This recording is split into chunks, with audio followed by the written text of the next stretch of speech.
ಈ ಕಾರ್ಯಕ್ರಮದ ಪ್ರಾಯೋಜಕರು ಜೈನ್ ಇರಿಗೇಷನ್ ಸಿಸ್ಟಮ್ಸ್ ಲಿಮಿಟೆಡ್, ಜಾಗತಿಕ ತುಂತುರು ಮತ್ತು ಹನಿ ನೀರಾವರಿ ಉಪಕರಣಗಳ ಉತ್ಪಾದಕರು, ಬೇಸಾಯ ತಂತ್ರಜ್ಞಾನ ನಿರೂಪಕರು ಹಾಗೂ ರೋಗರಹಿತ ಟಿಶ್ಯೂ ಕಲ್ಚರ್ ಗಿಡಗಳು, ಕ್ಯಾಡ್ಬರೀಸ್, ಕೋಕೋ ಬೆಳೆಸಿ ಅಧಿಕ ಆದಾಯ ಗಳಿಸಿ, ಹಾಗೂ ಸ್ಟಿಲ್ ಇಂಡಿಯಾ, ಸ್ಟಿಲ್ ಉಪಕರಣಗಳು ತನ್ನಿ ಪರಿವರ್ತನೆ. ಇಂದು ನಾವು ಮಳೆ, ಅವುಗಳ ವಿಧಗಳು ಮತ್ತು ಮುಂಗಾರು ಮಳೆ, ಅದರ ಜೊತೆಗೆ ಈ ಮಳೆಯ ಮೋಡಗಳ ಬಗ್ಗೆ ತಿಳಿದುಕೊಳ್ಳೋಣ. ಮಳೆ ಅಂದ ತಕ್ಷಣ ನಮಗೆ ಜ್ಞಾಪಕ ಬರೋದು ಹನಿ ಹನಿಯಾಗಿ ಆಕಾಶದಿಂದ ಉದುರುವ ಒಂದು ಜಲರೂಪ. ಅಂದರೆ ನಾವು ಮಳೆಗೆ ಇದಷ್ಟೇ ಅಲ್ಲದೆ ಬೇರೆ ಬೇರೆ ವಿಧಗಳಿಂದನೂ ಆಕಾಶದಿಂದ ಬರುವಂತಹ ಒಂದು ತೇವಾಂಶಕ್ಕೆ ಮಳೆ ಅಂತಲೇ ಕರಿತೀವಿ. ಸೊ ಇದರಲ್ಲಿ ನಾವು ಮುಖ್ಯವಾದ ರೂಪ ಅಂತ ಹೇಳಿದರೆ ಸಾಮಾನ್ಯವಾಗಿ ನಾವೇನು ಮಳೆ ಕರಿತೀವೋ ಅದೇನೆ, ಆದರೆ ಅದು ದ್ರವ ಅಥವಾ ಹನಿಯ ರೂಪದಲ್ಲಿ ಇರುತ್ತೆ. ಅಂದರೆ ಈ ಮಾಮೂಲಿ ನಾವು ಮಳೆ ಏನು ಕರಿತೀವೋ ಇದು 0.5 ಮಿಲಿಮೀಟರ್ಗಿನ್ನ ದೊಡ್ಡ ಹನಿಯ ರೂಪದಲ್ಲಿ ಪ್ರತ್ಯೇಕವಾಗಿ, ಪ್ರತಿ ಹನಿಯು ಪ್ರತ್ಯೇಕವಾಗಿ ಆಕಾಶದಿಂದ ಭೂಮಿಗೆ ಬೀಳುವುದು, ಇದು ನಾವು ಮಳೆ ಅಂತ ಕರಿತೀವಿ. ಸಾಧಾರಣವಾಗಿ ಮಳೆ ಅಂದರೆ ಇದೇ ಅರ್ಥೈಸ್ಕೊಳ್ಳೋದು ನಾವು. ಅದ್ರ ಜೊತೆಗೆ ಜಿನುಗು ಮಳೆ ಅಥವಾ ತುಂತುರು ಮಳೆನೂ ಬೀಳುತ್ತೆ. ಇಂಗ್ಲೀಷ್ನಲ್ಲಿ ಅದಕ್ಕೆ ಡ್ರಿಸಲ್ ಅಂತಲೂ ಕರಿತೀವಿ. ಇದು ಏನಂತ ಹೇಳಿದರೆ ಸಮನ್ವಿತ ಅತಿ ಸಣ್ಣ ಹನಿ ರೂಪದ ಜಲಧಾರೆ. ಅಂದರೆ ಒಂದೇ ಗಾತ್ರದ ಅತಿ ಸಣ್ಣ ಹನಿ ರೂಪದ ಒಂದು ಹನಿಗಳೇನಿದೆ ಇವು ಒಂದಕ್ಕೊಂದು ಹೆಚ್ಚು ಒತ್ತಾಗಿರ್ತವೆ, ಆದರೆ ಇದು ತುಂಬ ಕಡಿಮೆ ಪ್ರಮಾಣದಲ್ಲಿ ಇರ್ತವೆ. ಸೊ 0.5 ಮಿಲಿಮೀಟರ್ಗಿನ್ನ ಕಡಿಮೆ ಗಾತ್ರದ ಹನಿಯಾದ ನೀರು ಭೂಮಿಗೆ ಬೀಳೋದು, ಇದನ್ನು ನಾವು ಜಿನುಗು ಅಥವಾ ತುಂತುರು ಮಳೆ ಅಂತ ಕರಿತೀವಿ. ಮುಂದೆ ನಾವು ನೋಡಿದರೆ ಹಿಮ ಇದು ಒಂದು ಮಳೆಯ ಒಂದು ವಿಧಾನ. ಸೊ ಇಲ್ಲಿ ಏನಾಗುತ್ತೆ, ಈ ಬಿಳಿ ಬಣ್ಣದ ಅಪಾರದರ್ಶಕ ಅಂದರೆ ಪಾರದರ್ಶಕವಲ್ಲದ ಮಂಜುಗಡ್ಡೆಯ ಕಣಗಳು ಭೂಮಿಯ ಮೇಲೆ ಬೀಳೋದು, ಘನರೂಪದ ಜಲದ ಒಂದು ಧಾರೆನ ನಾವು ಹಿಮ ಅಂತ ಹೇಳ್ತೀವಿ. ಇದು ಹೆಚ್ಚಾಗಿ ಚಳಿಗಾಲದಲ್ಲಿ ಕಂಡುಬರುತ್ತೆ. ಜೊತೆಗೆ ಈ ಉಷ್ಣಾಂಶ ಏನಿದೆಯೋ ವಾತಾವರಣದಲ್ಲಿ ಅದು ಈ ಘನೀಕರಿಸುವ ಬಿಂದುಗಿನ್ನ ಕಡಿಮೆ ಇದ್ದಾಗ ಅದು ಘನರೂಪದಲ್ಲೇ ಭೂಮಿಗೆ ಬಂದು ಸೇರುತ್ತೆ, ದ್ರವರೂಪಕ್ಕಿಂತ ಘನರೂಪದಲ್ಲೇ ಬಂದು ಸೇರುತ್ತದೆ. ಇದಕ್ಕೆ ನಾವು ಹಿಮ ಅಥವಾ ಹಿಮಪಾತ ಅಂತ ಹೇಳ್ತೀವಿ. ಮುಂದೆ ಹೋಗಿ ನಾವು ನೋಡಿದರೆ ಈ ಮಂಜು ಅಥವಾ ಮಿಸ್ಟ್ ಅಂತ ಏನು ಕರಿತೀವೋ ಇದು ಈ ಅತಿ ಸಣ್ಣ ನೀರಿನ ಹನಿಗಳು ಆಕಾಶದಿಂದ ಬೀಳುವಾಗ ನಡುದಾರಿಯಲ್ಲೇ ಸಂಪೂರ್ಣ ಆವಿಯಾಗಿ ಅದು ಭೂಮಿಗೆ ಸೇರೋದೇ ಇಲ್ಲ. ಸೊ ಅಂಥದಕ್ಕೆ ನಾವು ಮಿಸ್ಟ್ ಅಂತ ಹೇಳ್ತೀವಿ. ಹನಿಗಳು ಸಣ್ಣ ಹನಿಗಳು ನಡುದಾರಿಯಲ್ಲೇ ಸಂಪೂರ್ಣವಾಗಿ ಆವಿಯಾಗಿ ಹೋಗುವುದಕ್ಕೆ ಮಂಜು ಅಂತ ಹೇಳ್ತೀವಿ. ಅದರ ಜೊತೆಗೆ ನಯವಾದ ಹಿಮಪಾತ, ಅದನ್ನು ಸ್ಲೀಟ್ ಅಂತಲೂ ಕರಿತೀವಿ. ಇಲ್ಲಿ ಏನಾಗುತ್ತೆ, ಇದು ನೀರಿನ ಹನಿ ಮತ್ತು ಈ ಹಿಮದ ಮಿಶ್ರಣ. ಸೊ ಇದು ಹೆಪ್ಪುಗಟ್ಟಿದ ಮಳೆ ಅಂತಲೂ ಹೇಳ್ಬೋದು. ನಾವು ಆಕಾಶದಲ್ಲಿ ಈ ನೀರಿನ ಹನಿಗಳು ಸಣ್ಣ ಹನಿಗಳು ಏನು ಬೀಳ್ತಾ ಇರ್ತವೆ, ಮಾರ್ಗ ಮಧ್ಯೆ ತಂಪು ಗಾಳಿ ಬೀಸಿದಾಗ ಆ ತಂಪು ಗಾಳಿಯ ಪದರಕ್ಕೆ ಸಿಲುಕಿ ಈ ಹನಿ ಹೆಪ್ಪುಗಟ್ಟುತ್ತದೆ. ಇದನ್ನು ನಾವು ಸ್ಲೀಟ್ ಅಥವಾ ನಯವಾದ ಹಿಮಪಾತ ಅಂತ ಹೇಳ್ತೀವಿ. ಅದ್ರ ಜೊತೆಗೆ ಆಲಿಕಲ್ಲು ಒಂದು ಮಳೆಯ ರೂಪನೇ. ಸೊ ಇದು ಏನಾಗುತ್ತೆ, ತೀವ್ರ ಚಂಡಮಾರುತದ ಸಮಯದಲ್ಲಿ ಏನಾಗುತ್ತೆ, ಈ ಕ್ಯುಮುಲೋ ನಿಂಬಸ್ ಅನ್ನೋ ಒಂದು ಮೋಡಗಳಲ್ಲಿ ಒಂದು ಹಿಂಸಾತ್ಮಕ ಸಂವಹನ ಕ್ರಿಯೆ ಉಂಟಾಗಿ ಈ ದೊಡ್ಡ ಗಾತ್ರದ ಮಂಜುಗಡ್ಡೆ ರೂಪದಲ್ಲಿ ನಾವು ಒಂದು ನೀರಿನ ಹನಿಗಳನ್ನು ನೋಡ್ಬೋದು. ಸೊ ಇದನ್ನು ಆಲಿಕಲ್ಲು ಮಳೆ ಅಂತಲೂ ಹೇಳ್ತೀವಿ. ಇಲ್ಲಿ ಏನಾಗುತ್ತೆ, ಈ ಚಂಡಮಾರುತ ಸಮಯದಲ್ಲಿ ಗಾಳಿ ಬಲಿಷ್ಠವಾಗಿ ಬೀಸ್ತಾ ಇರುತ್ತೆ. ಆಗ ಅದರಲ್ಲಿ ಇರುವಂಥ ನೀರಿನ ಕಣಗಳು ಈ ಘನೀಕರಿಸುವ ಬಿಂದುಗಿಂತ ಮೇಲೆ ಮತ್ತು ಕೆಳಗಡೆ ಒಯ್ಯುವುದರಿಂದ ಪರ್ಯಾಯವಾಗಿ ಒಂದು ಸಲ ದ್ರವರೂಪ ಮತ್ತೊಮ್ಮೆ ಹನಿಯಾಕಾರದಲ್ಲಿ ರೂಪುಗೊಂಡು ಅದು ದೊಡ್ಡ ಗಾತ್ರದ ಗಡ್ಡೆಗಳ ಥರ ಆಗುತ್ತೆ. ಆ ಗಡ್ಡೆಗಳೇ ಭೂಮಿಗೆ ಬೀಳೋದ್ರಿಂದ ಅದನ್ನು ನಾವು ಆಲಿಕಲ್ಲು ಅಥವಾ ಹೇಲ್ ಅಂತ ಕರಿತೀವಿ. ಸೊ ಇದು ಒಂದು ಮಳೆಯ ರೂಪ. ಮತ್ತೊಂದು ರೂಪ ಅಂತ ಹೇಳಿದರೆ ಮೆರಗು ಅಥವಾ ಗ್ಲೇಜ್ ಅಂತ ಏನು ಹೇಳ್ತೀವಿ. ಅಂದರೆ ನಾವು ಒಂದು ವಸ್ತುವಿನ ಮೇಲೆ ಪದರದಂತೆ ಇರುವಂಥದ್ದು. ಇಲ್ಲಿ ಏನಾಗುತ್ತೆ, ಈ ಘನೀಕರಿಸುವ ಬಿಂದು ಅಂತ ಏನಿದೆಯೋ ಫ್ರೀಸಿಂಗ್ ಪಾಯಿಂಟ್, ಅದಕ್ಕಿಂತ ಕಡಿಮೆ ತಾಪಮಾನದ ವಸ್ತುಗಳ ಮೇಲೆ ಈ ನೀರಿನ ಹನಿ ಬಿದ್ದಾಗ ಅವು ಮಂಜುಗಡ್ಡೆಯ ಲೇಪನದಂತೆ ಅದರ ಮೇಲೆ ಹರಡ್ಕೊಳ್ಳುತ್ತೆ. ಸೊ ಇದನ್ನು ನಾವು ಗ್ಲೇಜ್ ಅಂತ ಕರಿತೀವಿ. ಇದನ್ನು ನಾವು ಹೆಪ್ಪುಗಟ್ಟಿದ ಮಂಜು ಅಂತಲೂ ಹೇಳ್ಬೋದು. ಮತ್ತು ಶವರ್ಸ್ ಅಥವಾ ತುಂತುರು ಮಳೆ ಅಂತ ಇದು ಒಂದು ವಿಧ. ಇಲ್ಲಿ ಏನಾಗುತ್ತೆ ಅಂದರೆ ತೀಕ್ಷ್ಣವಾದ ಥಟ್ಟನೆ ಅಥವಾ ಹತಾಟನೆ ಸಂಭವಿಸುವಂತಹ ಒಂದು ಮಳೆ. ಇದರಲ್ಲಿ ದಪ್ಪ ದಪ್ಪ ಗಾತ್ರದ ಹನಿಗಳು ಭೂಮಿಯ ಮೇಲೆ ಬೀಳುತ್ತವೆ ಮತ್ತು ಇವು ಕೊಂಚ ಕಾಲ ಅಷ್ಟೇ ಇರುತ್ತೆ. ಸಾಧಾರಣವಾಗಿ ಬೀಳುವಷ್ಟು ಮಳೆ ಬರೋದಿಲ್ಲ, ಸಡನ್ನಾಗಿ ಬರುತ್ತೆ, ತೀಕ್ಷ್ಣವಾಗಿರುತ್ತೆ, ದೊಡ್ಡ ಹನಿಯನ್ನು ಹೊಂದಿರುತ್ತದೆ. ಇದನ್ನು ನಾವು ಶವರ್ಸ್ ಅಂತ ಹೇಳ್ತೀವಿ. ಸೊ ಇವು ಮಳೆಯ ವಿಧಗಳು. ಮಾನ್ಸೂನ್ ಅಂದರೆ ಭಾರತದ ಮುಖ್ಯವಾದ ಒಂದು ಮಳೆ. ಸೊ ಇದು ಹೇಗೆ ಬರುತ್ತೆ ಮಾನ್ಸೂನ್ ಅಂತ ಹೇಳಿದರೆ, ಈ ಮಾನ್ಸೂನಿನ ಒಂದು ಅರ್ಥ ನಾವು ನೋಡಿದಾಗ ಇದು ಒಂದು ಅರೇಬಿಕ್ ಶಬ್ದ. ಅದರ ಅರ್ಥ ಹಂಗಾಮು ಅಂಥೇಳಿ. ಸೊ ಇಲ್ಲಿ ಏನಾಗುತ್ತೆ, ಈ ಭೂಮಿ ಮತ್ತು ಸಾಗರದ ಮೇಲೆ ಏನು ತಾಪಮಾನ ಇರುತ್ತೋ ಅದು ಬೇರೆ ಬೇರೆಯಾಗಿರುತ್ತದೆ. ಮತ್ತು ಆ ತಾಪಮಾನ ಏರಿಕೆಯಾಗ್ತಾ ಇರಬೇಕಾದ್ರೆ ಒಂದು ಬಿರುಗಾಳಿಯ ವಾತಾವರಣ ಬಂದು ಆ ಮಳೆಯ ಒಂದು ಏನು ಪರಿಸ್ಥಿತಿ ಇದೆಯೋ ಅದು ಬದಲಾವಣೆ ಆಗುತ್ತೆ. ಆದರೆ ಗಾಳಿಯ ದಿಕ್ಕು ಬದಲಾವಣೆಯಾಗಿ ಮೋಡಗಳು ಆ ಪ್ರದೇಶಕ್ಕೆ ಬಂದು ಮಳೆಯಾಗುವಂಥದ್ದು. ಸೊ ನಾವು ಈ ಮಾನ್ಸೂನಲ್ಲಿ ಎರಡು ರೀತಿಯ ಮಳೆಗಳನ್ನು ನೋಡಬಹುದು. ಒಂದು ಈಶಾನ್ಯ ಮುಂಗಾರು ಅಥವಾ ಮಾನ್ಸೂನ್ ಮತ್ತು ಇನ್ನೊಂದು ನೈಋತ್ಯ ಮಾನ್ಸೂನ್. ಸೊ ನಮಗೆ ಭಾರತ ದೇಶದಲ್ಲಿ ಮುಖ್ಯವಾಗಿ ಈ ನೈಋತ್ಯ ಮಾನ್ಸೂನ್ ಏನಿದೆಯೋ ಅದು ತುಂಬ ಮುಖ್ಯ. ಯಾಕಂದರೆ ಈ ಮಾನ್ಸೂನ್ನಿಂದನೇ ನಮಗೆ 85-95% ಮಳೆ ಬೀಳುತ್ತದೆ. ಮತ್ತು ಇದು ಜೂನ್ನಿಂದ ಸೆಪ್ಟೆಂಬರ್ವರೆಗೆ ಹರಡಿಕೊಂಡಿದ್ದು ಈ ಭಾರತದಲ್ಲಿ ಬೆಳೆ ಬೆಳೆಯಲು ಅತಿ ಮುಖ್ಯವಾದ ಒಂದು ಮಳೆ ಅಂತಲೇ ಹೇಳ್ಬೋದು. ಮತ್ತು ಈ ಈಶಾನ್ಯ ಮಾನ್ಸೂನ್ ಏನಿದೆಯೋ ಇದು ಅಕ್ಟೋಬರ್ ಮತ್ತು ಡಿಸೆಂಬರ್ ನಡುವೆ ಸಂಭವಿಸುತ್ತದೆ. ಈಗ ನಾವು ನೈಋತ್ಯ ಮಾನ್ಸೂನ್ ಅಥವಾ ಸೌತ್ ವೆಸ್ಟ್ ಮಾನ್ಸೂನ್ ನೋಡೋದಾದರೆ, ಸೊ ನಮ್ಮ ಭಾರತ ಖಂಡದಲ್ಲಿ ಏನಾಗುತ್ತೆ, ವರ್ಷದ ಆರಂಭದಲ್ಲಿ ಈ ಭೂಮಿಯ ತಾಪಮಾನ ಏರಿಕೆ ಆಗುವುದನ್ನು ನಾವು ನೋಡ್ಬೋದು.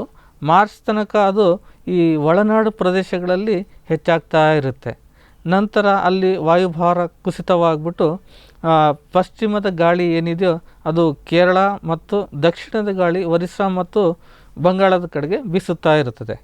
ಆದರೆ ಏಪ್ರಿಲ್ ಮೇನಲ್ಲಿ ಏನಾಗುತ್ತೆ, ಈ ಹೆಚ್ಚುತ್ತಿರುವ ತಾಪಮಾನದ ಒಂದು ಪ್ರದೇಶ ಏನಿದೆಯೋ ಇದು ಒಳನಾಡಿನಿಂದ ಉತ್ತರ ಭಾಗಕ್ಕೆ ಸ್ಥಳಾಂತರಗೊಳ್ಳುತ್ತದೆ. ಈ ರೀತಿ ಉತ್ತರ ಭಾಗಕ್ಕೆ ಅಂದರೆ ಪಂಜಾಬ್ ಮತ್ತು ಪಶ್ಚಿಮ ರಾಜಸ್ಥಾನದ ಕಡೆಗೆ ಸ್ಥಳಾಂತರವಾದಾಗ ಈ ವಾಯುಭಾರ ಕುಸಿತವು ಈ ಒಳನಾಡಿನಿಂದ ಈ ಉತ್ತರ ಭಾರತಕ್ಕೆ ಒಂದು ಬದಲಾವಣೆ ಆಗುತ್ತೆ. ಹೀಗೆ ಬದಲಾವಣೆ ಆದಾಗ ಈ ತೇವಯುಕ್ತ ಗಾಳಿ ಏನಿದೆಯೋ ಅದು ದಕ್ಷಿಣದ ತುದಿಗೆ ತಲುಪುತ್ತದೆ.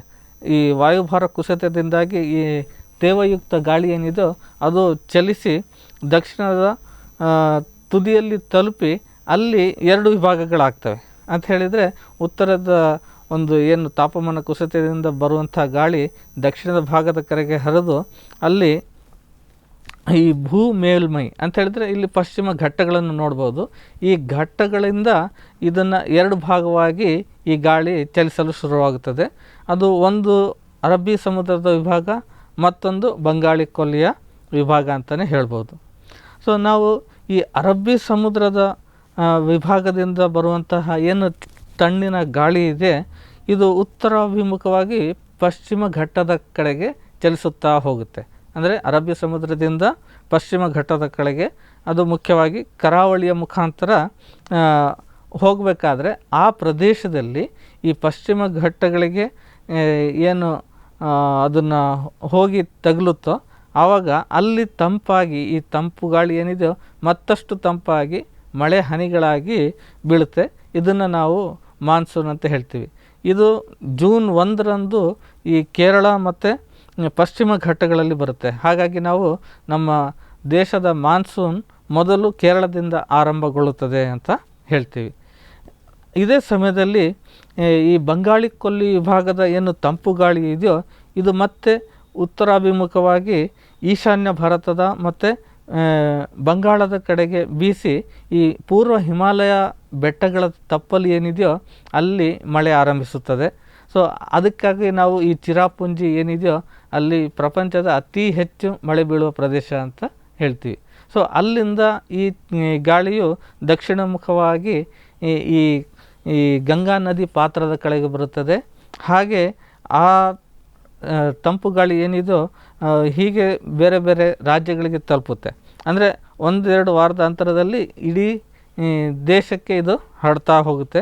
ಇದರಲ್ಲಿ ಒಂದು ಭಾಗ ಏನಾಗುತ್ತೆ, ಈ ಬಂಗಾಳ ಕೊಲ್ಲಿ ವಿಭಾಗದಂತ ಬರುವಂಥ ತಂಪು ಗಾಳಿ ಇದು ಉತ್ತರ ಕರ್ನಾಟಕ ಮತ್ತು ದಕ್ಷಿಣ ಮಹಾರಾಷ್ಟ್ರ ಮತ್ತು ಗುಜರಾತ್ ಕಡೆಗೆ ಮಳೆ ಸೂಸಿದರೆ, ಇನ್ನೊಂದು ವಿಭಾಗ ಅದು ಬರ್ಮಾ, ಬಂಗಾಲ್, ಅಸ್ಸಾಂ ಮತ್ತು ಇಡೀ ಭಾರತ ದೇಶದಲ್ಲಿ ಮಳೆಯನ್ನು ಬರಿಸುತ್ತದೆ. ಸೊ ಹಾಗಾಗಿ ಈ ನೈಋತ್ಯ ಮಾನ್ಸೂನ್ ಮಾರುತ ಏನಿದೆಯೋ ನಮ್ಮ ದೇಶದ ಪ್ರಮುಖ ಮಳೆಯ ಒಂದು ಹಂಗಾಮು ಅಂತ ಹೇಳ್ಬೋದು.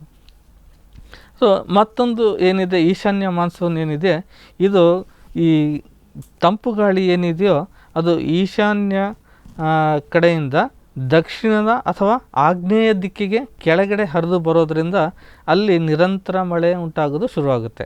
ಅಂದರೆ ನಾವು ಮುಖ್ಯವಾಗಿ ನಾವು ಅಕ್ಟೋಬರ್-ಡಿಸೆಂಬರ್ ತಿಂಗಳಲ್ಲಿ ಈ ತಮಿಳುನಾಡಿನ ಚೆನ್ನೈ ಅಥವಾ ಈ ಕರಾವಳಿ ಏನಿದೆ ತಮಿಳುನಾಡು, ಆಂಧ್ರ ಪ್ರದೇಶದಲ್ಲಿ ಇಲ್ಲಿ ಅತಿ ಹೆಚ್ಚು ಮಳೆಯಾಗುತ್ತೆ. ಯಾಕಂತ ಹೇಳಿದರೆ ಈ ಬಂಗಾಳ ಕೊಲ್ಲಿಯಲ್ಲಿ ಇರುವಂತಹ ಒಂದು ನೀರಿನ ಮೇಲಿರುವಂಥ ಗಾಳಿಯ ತಾಪಮಾನ ಏನಿದೆಯೋ ಅದು ಈ ತರಹದ ಒಂದು ಮಳೆಗೆ ತುಂಬ ಸೂಕ್ತ.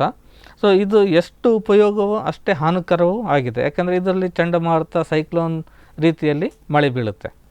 ಸೊ ಈಗ ಕೃಷಿಯಲ್ಲಿ ಈ ಮಾನ್ಸೂನ್ನ ಅವಶ್ಯಕತೆ ಅಥವಾ ಉಪಯುಕ್ತತೆ ನೋಡಿದಾಗ ನಾವು ಕೃಷಿಯನ್ನು ಮುಖ್ಯವಾಗಿ ಭಾರತದ ಕೃಷಿಯನ್ನು ಏನಂತೀವಿ ಅಂದರೆ ಇದು ಈ ಮಾನ್ಸೂನ್ ಮಳೆಯೊಂದಿಗೆ ಜೂಜಾಟ ಅಂತಲೇ ಹೇಳ್ತೀವಿ. ಯಾಕಂತ ಹೇಳಿದರೆ ಇದು ಯಾವಾಗ ಬರುತ್ತೆ ಯಾವಾಗ ಹೋಗುತ್ತೆ ಅನ್ನೋದು ಅಷ್ಟು ನಿರ್ದಿಷ್ಟವಾಗಿ ನಾವು ಮುನ್ಸೂಚನೆ ಕೊಡೋದಕ್ಕೆ ಆಗೋದಿಲ್ಲ. ಒಂದೊಂದು ಸಲ ಏನಾಗುತ್ತೆ, ಬೇಗ ಬರುತ್ತೆ, ಒಂದೊಂದು ಸಲ ಬೇಗ ಬಂದು ಮಧ್ಯದಲ್ಲಿ ಕೈ ಕೊಡುತ್ತೆ, ಇನ್ನೊಂದು ಸಮಯದಲ್ಲಿ ಹಂಗಾಮು ಫುಲ್ ಚೆನ್ನಾಗಿ ಬರುತ್ತೆ, ಆದರೆ ಆ ಹಂಗಾಮಿನ ಕೊನೆಯಲ್ಲಿ ಮಳೆ ಹೊರಟೋಗುತ್ತೆ. ಸೊ ಹಾಗಾಗಿ ನಮ್ಮ ಕೃಷಿ ಮತ್ತು ಅದರ ಆಹಾರ ಉತ್ಪಾದನೆ ಏನಿದೆಯೋ ಈ ಮಾನ್ಸೂನ್ ಮೇಲೆ ಸಂಪೂರ್ಣವಾಗಿ ಅವಲಂಬಿತವಾಗಿದೆ.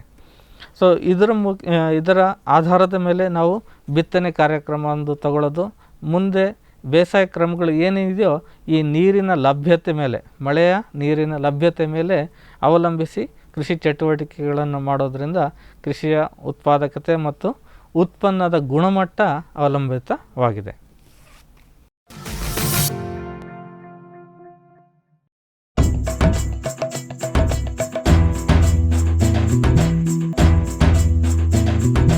ಕೃಷಿ ಪ್ರಗತಿ ಸಾಕಾರವಾಯಿತು,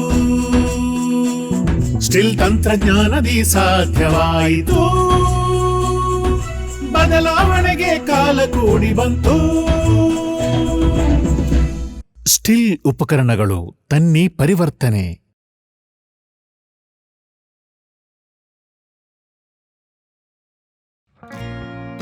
ಜೈನ್ ಇರಿಗೇಷನ್ ಸಿಸ್ಟಮ್ಸ್ ಲಿಮಿಟೆಡ್ ಭಾರತದ ಹನಿ ನೀರಾವರಿ ತಂತ್ರಜ್ಞಾನದ ಪ್ರಥಮ ಪ್ರವರ್ತಕ, ಜಗತ್ತಿನ ಅತಿ ದೊಡ್ಡ ಸ್ಪ್ರಿಂಕ್ಲರ್ಸ್ ಉತ್ಪಾದಕ ಕಂಪನಿ.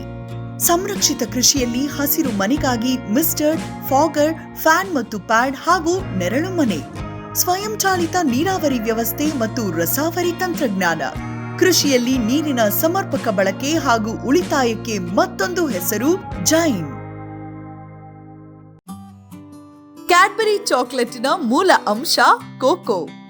ನಿಮ್ಮ ಆದಾಯ ದ್ವಿಗುಣಕ್ಕೆ ಕೋಕೋ ಒಂದು ಉತ್ತಮ ಬೆಳೆ. ಅಂತರ ಬೆಳೆ, ಏಕ ಬೆಳೆಯಾಗಿ ಕರ್ನಾಟಕದೆಲ್ಲೆಡೆ ಕೋಕೋ ಬೆಳೆಯಬಹುದು. ಹೈಬ್ರಿಡ್ F1 ಗಿಡಗಳ ಪೂರೈಕೆ ಮತ್ತು ಕೋಕೋ ಬೀಜ ಖರೀದಿ ಕ್ಯಾಡ್ಬರಿಯಿಂದ. ಲಕ್ಷಾಂತರ ಎಕರೆ ಬೆಳೆ ವಿಸ್ತರಣೆಗೆ ಇದೇ ಅವಕಾಶ. ಈ ಸದಾವಕಾಶವನ್ನ ಸದ್ಬಳಕೆ ಮಾಡಿಕೊಳ್ಳಿ. ಜೈನ್ಸ್ ಜಗತ್ತಿನ ಅತಿದೊಡ್ಡ ಅಂಗಾಂಶ ಕೃಷಿ ಪ್ರಯೋಗಾಲಯ ಹಾಗೂ ಟಿಸಿ ಗಿಡಗಳ ಉತ್ಪಾದಕರು. ಸಮೃದ್ಧ ಇಳುವರಿಗೆ ಜೈನ್ ಜೀನೇನ್, ಯಾಲಕ್ಕಿ, ನೇಂದ್ರನ್ ಹಾಗೂ ಕೆಂಪು ಬಾಳೆ ಸಸಿಗಳು, ದಾಳಿಂಬೆ, ಭಗವತಳಿಯ ರೋಗಮುಕ್ತ ಸಸಿಗಳು, ಲಕ್ನೋ 49 ಪೇರಳೆ, ಸ್ಟ್ರಾಬೆರಿ ಇತ್ಯಾದಿ ಗಿಡಗಳು ಯೋಗ್ಯ ಬೆಲೆಯಲ್ಲಿ. ಅಂಗಾಂಶ ಕೃಷಿಯ ಜಾಗತಿಕ ಬ್ರ್ಯಾಂಡ್ ಜೈನ್.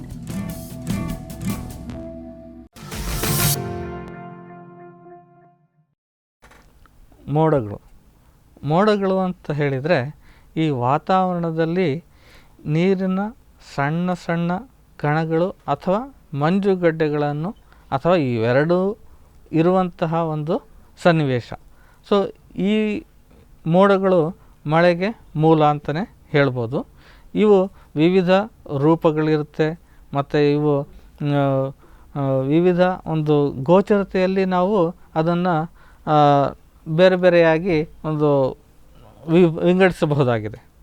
ಸೊ ಇದು ಮೋಡ ಹೇಗೆ ರಚನೆಯಾಗುತ್ತೆ ಅಂತ ಹೇಳಿದರೆ, ಈ ವಾತಾವರಣದಲ್ಲಿ ಏರುತ್ತಿರುವ ಒಂದು ಗಾಳಿ ಏನಿದೆ, ತೇವಯುಕ್ತ ಗಾಳಿ, ಅದು ತಂಪಾಗುತ್ತೆ. ತಂಪಾದ ಮೇಲೆ ಅದು ಹಿಗ್ಗಿ ಮೋಡ ರಚನೆ ಆಗುತ್ತದೆ. ಈ ಮೋಡ ರಚನೆಯು ನಿರಂತರವಾಗಿ ವಿಕಸನ ಹೊಂದುತ್ತಿರುತ್ತದೆ.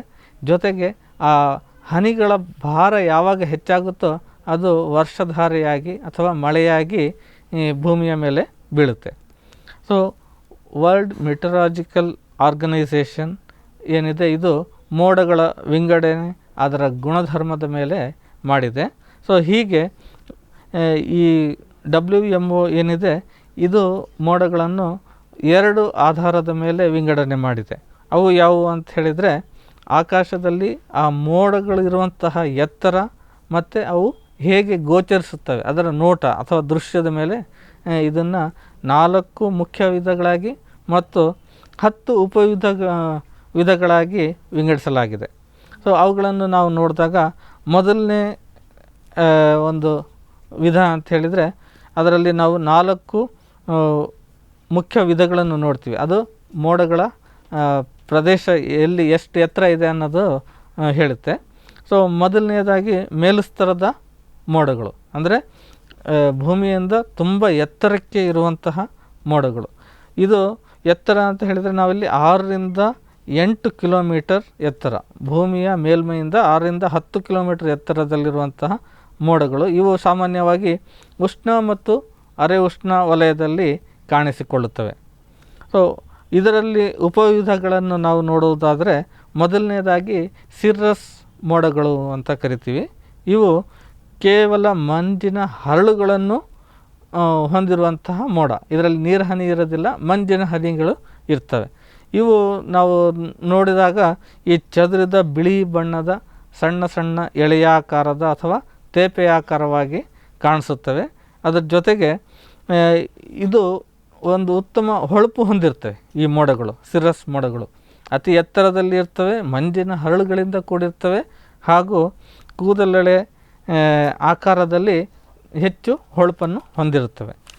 ಮತ್ತೊಂದು ಉಪವಿಧ ಅಂತ ಹೇಳಿದರೆ, ಈ ಮೇಲ್ಸ್ತರದ ಮೋಡಗಳಲ್ಲಿ ಸಿರ್ರೋ ಕ್ಯುಮುಲಸ್ ಮೋಡಗಳು. ಇವು ಕಾಳು ಅಥವಾ ಅಲೆಯಾಕಾರದ ಅತಿ ಸಣ್ಣ ಘನೀಕೃತ ಕಣಗಳನ್ನು ಹೊಂದಿರುತ್ತವೆ. ಸೊ ಈ ಕಣಗಳು ಬಿಳಿ ಮತ್ತು ನೆರಳಿನ ಒಂದು ಪದರದಂತಿರುತ್ತೆ ಈ ಮೋಡಗಳು. ಸೊ ಇವು ಒಮ್ಮೆ ಒಟ್ಟಾಗಿ ಆದರೂ ಇರಬಹುದು ಅಥವಾ ಚದುರಾಗಿ ಇರುತ್ತವೆ. ಆದರೆ ಇದು ನಾವು ಒಟ್ಟಾರೆ ನೋಡಿದಾಗ ಈ 1 ಡಿಗ್ರಿ ಅಗಲವಾದ ಪಟ್ಟಿಯಂತೆ ನಮಗೆ ಗೋಚರವಾಗ್ತವೆ ಸಿರ್ರೋ ಕ್ಯುಮುಲಸ್ ಮೋಡಗಳು. ಮತ್ತೊಂದು ವಿಧ ಅಂತ ಹೇಳಿದರೆ ಸಿರ್ರೋ ಸ್ಟ್ರಾಟಸ್ ವಿಧ. ಸೊ ಈ ವಿಧ ಇದರಲ್ಲಿ ಮೋಡಗಳು ಏನಿದೆಯೋ ಬಿಳಿಯ ಪಾರದರ್ಶಕ ಎಳೆಯಾದ ನೋಟವುಳ್ಳ ಈ ಮೋಡಗಳು ಆಕಾಶವನ್ನು ಸಂಪೂರ್ಣ ಅಥವಾ ಭಾಗಶಃ ಆಕಾಶದಲ್ಲಿ ಹರಡಿರ್ತವೆ. ಸೊ ಇದರ ಸುತ್ತಲೂ ನಾವು ಒಂದು ಬೆಳಕಿನ ಅಂಚನ್ನು ನೋಡ್ಬೋದು.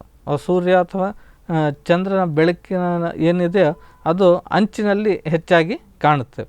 ಇವು ಅತಿ ತೆಳುವಾಗಿರ್ತವೆ ಮತ್ತು ಆಕಾಶಕ್ಕೆ ಒಂದು ಹಾಲಿನಂಥ ಒಂದು ಬಿಳುಪನ್ನು ಕೊಡುತ್ತದೆ. ಸೊ ಇದರ ಒಂದು ಮುಖ್ಯ ಗುಣ ಏನಂತ ಹೇಳಿದ್ರೆ, ಮುಂದೆ ಚಂಡಮಾರುತ ಬರುವಂತಹ ಒಂದು ಮುನ್ಸೂಚನೆಯನ್ನು ಈ ತರಹದ ಮೋಡಗಳು ನಮಗೆ ಕೊಡುತ್ತವೆ. ಸೊ ನಂತರ ಮಧ್ಯಸ್ತರದಲ್ಲಿರುವಂತಹ ಮೋಡಗಳು ಅಂದರೆ 2-6 ಕಿಲೋಮೀಟರ್ ಭೂಮಿಯಿಂದ ಎತ್ತರದಲ್ಲಿ ಈ ಮೋಡಗಳು ಕಂಡುಬರುತ್ತವೆ. ಇವುಗಳಲ್ಲಿ ಮುಖ್ಯವಾಗಿ ಉಪವಿಧಗಳನ್ನು 2 ಉಪವಿಧಗಳನ್ನು ನೋಡಬಹುದು. ಅವು ಮೊದಲನೇದಾಗಿ ಆಲ್ಟೋ ಕ್ಯುಮುಲಸ್, ಅಂದರೆ ಇದು ಅತಿ ತಂಪಾದ ನೀರಹನಿಗಳನ್ನು ಹೊಂದಿರುತ್ತದೆ. ಸೊ ಇದು ಬಿಳಿ ಅಥವಾ ಬೂದು ಬಣ್ಣದ ಒಂದು ಪದರವಾಗಿ ಕಾಣಿಸುವಂತಹ ಮೋಡಗಳು. ಇದರಲ್ಲಿ ನಾವು ನೆರಳನ್ನು ನೋಡಬಹುದು.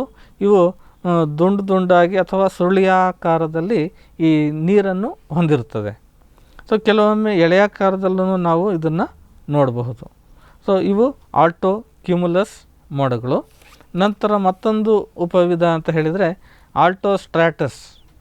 ಇವು ಅತಿ ತಂಪಾದ ನೀರಹನಿ ಹೊಂದಿರುವಂತಹ ತುಂತುರಿ ಅಥವಾ ಹಿಮವನ್ನು ಕೊಡುವಂತಹ ಮಳೆ. ಸೊ ಇದು ಬೂದು ಅಥವಾ ನೀಲಿ ಬಣ್ಣದ್ದಾಗಿದ್ದು ಸಮಾನವಾದ ಎಳೆಯಾಕಾರದ ಒಂದು ರಚನೆ ಇರುತ್ತೆ. ಸೊ ಇದು ಭಾಗಶಃ ಆಕಾಶದಲ್ಲಿ ಹರಡ್ಕೊಂಡಿರ್ತವೆ. ಈ ಸೂರ್ಯ ಚಂದ್ರ ಈ ಮೋಡದ ಹಿಂದಿನಿಂದ ನಾವು ನೋಡಿದಾಗ ಒಂದು ಹೊಳೆಯುವ ಬಿಂದುವಿನಂತೆ ಅಷ್ಟೇ ಕಾಣುತ್ತೆ. ಆದರೆ ಇದಕ್ಕೆ ಈ ಮೋಡಕ್ಕೆ ಅಂಚಿನಲ್ಲಿ ಬೆಳಕಿರೋದಿಲ್ಲ. ಸೊ ಈ ಸಿರೋಸ್ಟ್ರಾಟಸ್ ತರಹ ಇಲ್ಲಿ ಅಂಚಿನಲ್ಲಿ ಬೆಳಕಿರೋದಿಲ್ಲ, ಎಲ್ಲ ಒಂದೇ ಥರದಾಗಿ ಕಾಣಿಸ್ತವೆ. ಸೊ ಮತ್ತೊಂದು ವಿಭಾಗ ಅಂತ ಹೇಳಿದರೆ ಕೆಳಸ್ತರದ ಮೋಡಗಳು, ಅಂದರೆ ಭೂಮಟ್ಟದಿಂದ ಕೇವಲ 2 ಕಿಲೋಮೀಟರ್ ಎತ್ತರದಲ್ಲಿ ಕಾಣಸಿಗುವಂತಹ ಮೋಡಗಳು. ಇವುಗಳಲ್ಲಿ 3 ವಿಧ. ಇವು ಅತಿ ಮುಖ್ಯ, ಯಾಕಂದರೆ ಈ ಮೋಡಗಳು ನಮ್ಮ ಒಂದು ವಾತಾವರಣದಲ್ಲಿ ಕೆಳಸ್ತರದಲ್ಲಿದ್ದು ಮಳೆಯಾಗುವಿಕೆಗೆ ಕಾರಣವಾಗಿರುತ್ತವೆ. ಸೊ ಇದರಲ್ಲಿ ಮೊದಲನೇ ವಿಧ ಅಂತ ಹೇಳಿದರೆ ನಿಂಬೋಸ್ಟ್ರಾಟಸ್ ಮೋಡಗಳು. ಇವು ಕಪ್ಪು ಬಣ್ಣದ ಅಥವಾ ಕಡು ಬೂದು ಬಣ್ಣದ ಒಂದು ಮೋಡಗಳು ಏನಿದೆಯೋ ಇವು ಒಂದು ನಿರ್ದಿಷ್ಟವಾದ ಆಕಾರ ಇರೋದಿಲ್ಲ. ಇದರಲ್ಲಿ ನಿರಂತರವಾಗಿ ಹೆಚ್ಚು ಮಳೆ ಮತ್ತು ಮಂಜು ಬೀಳುವಂತೆ ಮಾಡುತ್ತದೆ. ಇದು ಸೂರ್ಯನ ಬೆಳಕನ್ನು ತಡೆಯುವಂತಹ ಶಕ್ತಿ ಇದೆ. ಅಂದರೆ ಈ ಮೋಡಗಳಿದ್ದಾಗ ನಾವು ಕತ್ತಲು ನೋಡಬಹುದು, ದಿನದ ಹೊತ್ತಿನಲ್ಲೂ ಕತ್ತಲನ್ನು ನೋಡಬಹುದು. ಇವು ಮಳೆಗೆ ತುಂಬ ಅವಶ್ಯವಾದ ಒಂದು ಮೋಡಗಳು. ನೆಕ್ಸ್ಟ್ ನಾವು ನೋಡಿದ್ರೆ ಸ್ಟ್ರಾಟೋ ಕ್ಯುಮುಲಸ್ ಅಂತ ಇನ್ನೊಂದು ಮೋಡದ ವಿಧ. ಇದು ಅಷ್ಟೇ ಬೂದು ಅಥವಾ ಬಿಳಿ ಬಣ್ಣ ಹೊಂದಿದ್ದು ಇದರ ಕೆಳಭಾಗ ಏನಿದೆಯೋ ತುಂಬ ಕಪ್ಪಾಗಿ ಇರುತ್ತದೆ, ಅಂದರೆ ದಟ್ಟವಾದ ಒಂದು ಬಣ್ಣವನ್ನು ನೋಡಬಹುದು. ಇವು ಅಲೆಯಾಗಿ ಅಥವಾ ದುಂಡಾಕಾರದಲ್ಲಿ ನಾವು ನೋಡ್ಬೋದು. ಇವು ಅಗಲವಾದ, ಅಂದರೆ 5 ಡಿಗ್ರಿಯಷ್ಟು ಅಗಲವಾದ ಪಟ್ಟೆಯಾಕಾರದಲ್ಲಿ ಈ ಮೋಡಗಳನ್ನು ನಾವು ನೋಡಬಹುದಾಗಿದೆ. ಸೊ ಮತ್ತೊಂದು ವಿಧ ಅಂತ ಹೇಳಿದರೆ ಈ ಕೆಳಸ್ತರದ ಮೋಡಗಳಲ್ಲಿ ಸ್ಟ್ರಾಟಸ್ ಮೋಡಗಳು. ಇವು ಸಮತಳದ, ಅಂದರೆ ಒಟ್ಟಿಗೆ ಒಂದೇ ಮಟ್ಟದಲ್ಲಿ ಇರ್ತವೆ. ಇವು ಬೂದು ಬಣ್ಣದ ಮೋಡಗಳು. ಇವು ತುಂತುರು ಹನಿ ಅಥವಾ ಮಂಜಿನ ಕಣಗಳ ರೂಪದಲ್ಲಿ ಮಳೆಯನ್ನು ಬರೋ ಹಾಗೆ ಮಾಡುತ್ತವೆ. ಇದಕ್ಕೆ ಯಾವುದೇ ಆಕಾರ ಇರೋದಿಲ್ಲ ಮತ್ತು ಇದಕ್ಕೂ ಹಾಗೆಯೇ ಬೆಳಕಿನ ಅಂಚು ಇರೋದಿಲ್ಲ ಈ ಮೋಡಕ್ಕೆ. ಇದು ಎಲ್ಲ ಆಕಾಶದ ಎಲ್ಲ ಭಾಗವನ್ನು ಒಂದು ಆವರಿಸಿಕೊಳ್ಳುತ್ತದೆ. ಸೊ ಮತ್ತೊಂದು ವಿಧ ಅಂತ ಹೇಳಿದರೆ ಲಂಬವಾಗಿ ಅಭಿವೃದ್ಧಿಯಾಗುವ ಮೋಡಗಳು. ಇದನ್ನು 3 ಭಾಗವಾಗಿ ವಿಂಗಡಣೆ ಮಾಡಲಾಗಿದೆ. ಸೊ ಇವು ನಾವು ಭೂಮಿಯಿಂದ ಅರ್ಧ ಕಿಲೋಮೀಟರಿಂದ ಹಿಡಿದು 16 ಕಿಲೋಮೀಟರಲ್ಲಿ ಹರಡಿಕೊಂಡಿರ್ತವೆ. ಸೊ ಮೊದಲನೇದಾಗಿ ಇದರಲ್ಲಿ ನಾವು ನೋಡೋದಾದರೆ ಕ್ಯುಮುಲಸ್ ಮೋಡಗಳು. ಇವು ಅಷ್ಟಾಗಿ ಒಟ್ಟಿಗೆ ಇರೋದಿಲ್ಲ, ಚದುರಿರುತ್ತವೆ ಅಂತಲೇ ಹೇಳ್ಬೋದು. ಮತ್ತು ಅತಿ ಸಾಂದ್ರವಾಗಿ ಮತ್ತು ತೀಕ್ಷ್ಣವಾದ ಒಂದು ಅಂಚು ಹೊಂದಿರುತ್ತೆ. ಇದನ್ನು ನಾವು ನೋಡಿದರೆ ಹುತ್ತ ಅಥವಾ ಗುಮ್ಮಟ ಅಥವಾ ಗೋಪುರದ ಆಕಾರದಲ್ಲಿ ಇವು ಇರ್ತವೆ. ಇದರ ತುದಿ ಏನಿದೆ ಹೂಕೋಸಿನಂತೆ ಮೆತ್ತಗೆ ಮತ್ತು ಅಗಲವಾಗಿ ಇರುತ್ತೆ. ಇವು ಮುಖ್ಯವಾಗಿ ಬೆಳಗಿನ ಹೊತ್ತು ಕಂಡುಬರುತ್ತವೆ ಮತ್ತು ರಾತ್ರಿ ಹೊತ್ತಿಗೆ ಕಣ್ಮರೆಯಾಗ್ತವೆ. ಇದರಿಂದ ನಾವು ಕೇವಲ ಒಂದು ಲಘು ಮಳೆಯಾಗುವುದನ್ನು ನೋಡಬಹುದು. ಮತ್ತೊಂದು ಲಂಬವಾಗಿ ಅಭಿವೃದ್ಧಿಯಾಗುವ ಮೋಡ ಅಂತ ಹೇಳಿದರೆ ಕ್ಯುಮುಲೋ ನಿಂಬಸ್ ಮೋಡಗಳು. ಅಂದರೆ ಇದು ಘನ ಮತ್ತು ಸಾಂದ್ರ ಮೋಡಗಳು, ಅಂದರೆ ಒಟ್ಟಾಗಿ ಇರ್ತವೆ. ಬೆಟ್ಟ ಗೋಪುರದಂತೆ ಇದ್ರೂ ಇದರ ಏನು ಮೂಲ ಇದೆ ಕೆಳಭಾಗ ಅದು ಸಮತಟ್ಟಾಗಿರುತ್ತದೆ ಮತ್ತು ಇದು ಕಪ್ಪು ಬಣ್ಣದಾಗಿರುತ್ತೆ ಈ ಮೋಡನ. ಸೊ ಹೀಗೆ ನಾವು ಈ ಮೋಡದ ವಿಧಗಳನ್ನು ನಾವು ಪ್ರಕೃತಿಯಲ್ಲಿ ನೋಡಬಹುದಾಗಿದೆ. ಈ ಕಾರ್ಯಕ್ರಮದ ಪ್ರಾಯೋಜಕರು ಜೈನ್ ಇರಿಗೇಷನ್ ಸಿಸ್ಟಮ್ಸ್ ಲಿಮಿಟೆಡ್, ಜಾಗತಿಕ ತುಂತುರು ಮತ್ತು ಹನಿ ನೀರಾವರಿ ಉಪಕರಣಗಳ ಉತ್ಪಾದಕರು, ಬೇಸಾಯ ತಂತ್ರಜ್ಞಾನ ನಿರೂಪಕರು ಹಾಗೂ ರೋಗರಹಿತ ಟಿಶ್ಯೂ ಕಲ್ಚರ್ ಗಿಡಗಳು, ಕ್ಯಾಡ್ಬರೀಸ್, ಕೋಕೋ ಬೆಳೆಸಿ ಅಧಿಕ ಆದಾಯ ಗಳಿಸಿ, ಹಾಗೂ ಸ್ಟಿಲ್ ಇಂಡಿಯಾ, ಸ್ಟಿಲ್ ಉಪಕರಣಗಳು ತನ್ನಿ ಪರಿವರ್ತನೆ.